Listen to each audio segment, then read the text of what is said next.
मीठी बतिया में कैसे तू आए गइलू पिया वहाँ के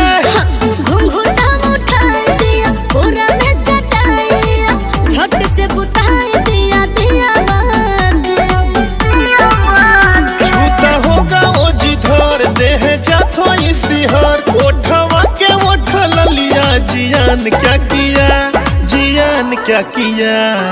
जान जान कही कह बोलमुआ